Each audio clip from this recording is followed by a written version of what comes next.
My fellow Vikings fans, it is official. The Vikings have won the NFC North Division for the second time in 3 years. Meanwhile, the defending division champs, the Fudge Packers, no playoff for you! Dave! Damn it, Sheck! I just couldn't resist. Sorry, not sorry. And speaking of which, I'm sorry I didn't get to a video last week. I was coming down with the sickness. And here's the thing. I didn't even have the energy to record my own reactions. Plus, let's face it, nobody wants to watch a sick guy react to a game like that. As you know, we came up short in that game. We made a lot of uncharacteristic mistakes. Guys like Rudy and Thielen were dropping passes. Our defense committed some costly face mask penalties. I don't know about some of those. But we rallied thanks to a 52-yard catch-and-run touchdown by Thielen, and then an Andrew Sendejo interception set up the tying score. And I felt we actually controlled most of that game. It's just the Panthers had two really big plays that kind of helped them win. And Ice Cube, what do you think of that Thielen catch in the end zone that was called back? Bullshit! Exactly. But enough about that game. As you know, our Vikings rebounded and refocused and defeated the Cincinnati Bengals the very next week. And I was there.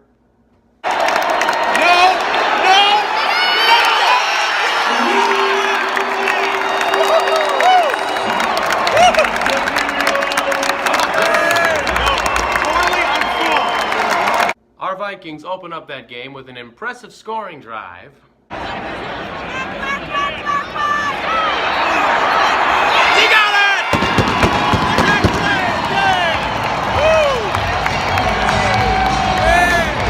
Once again, our leading rusher of the day was Latavius, the Midnight Train Murray. Our leading receiver, on the other hand, was Jarek the Jet McKinnon. Those two each contributed with over 100 yards of offense. Ah, yes. The 1-2 punch of Jet and Train. Jet Train. But the most exciting play of the game was by our awesome defense. Our middle linebacker, Eric Kendricks, recorded the first pick six of the season. I almost missed it.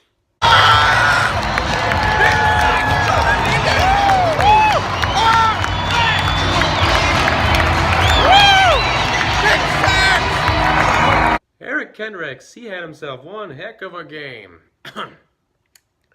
Another guy on defense who had one heck of a game was our defensive end, Brian Robinson. He reeled in a couple sacks, if you will.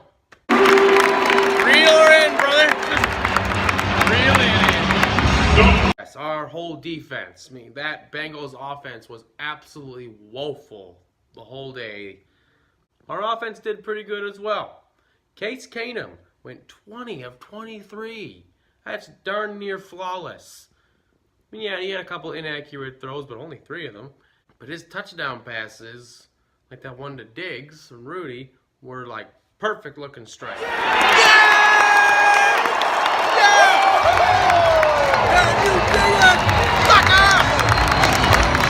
So we're up 34-0 in the fourth quarter.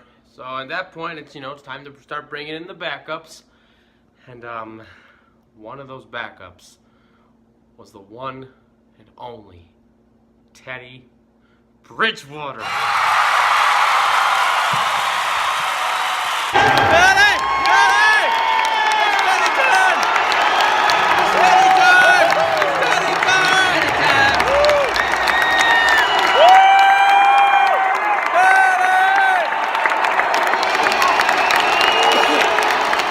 That place was loud.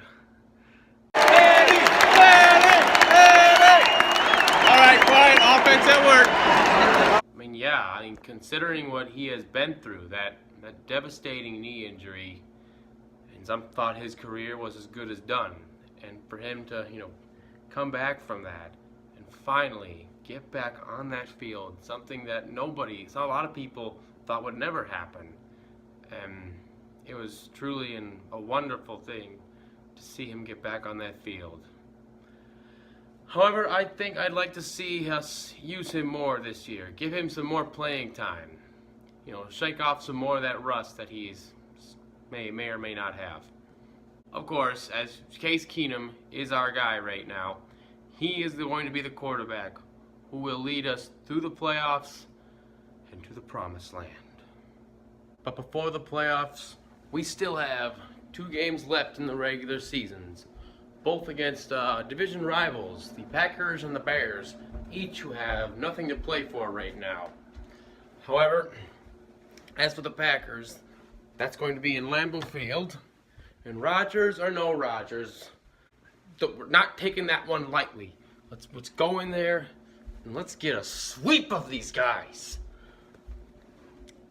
I know we can do this, and beat the Bears back at home, finish off with a 13-3 season, get that first round bye, and if we have home field advantage or not, look, we are up for the challenge. These Vikings, this is our year, man. Let's do this. Go Vikings.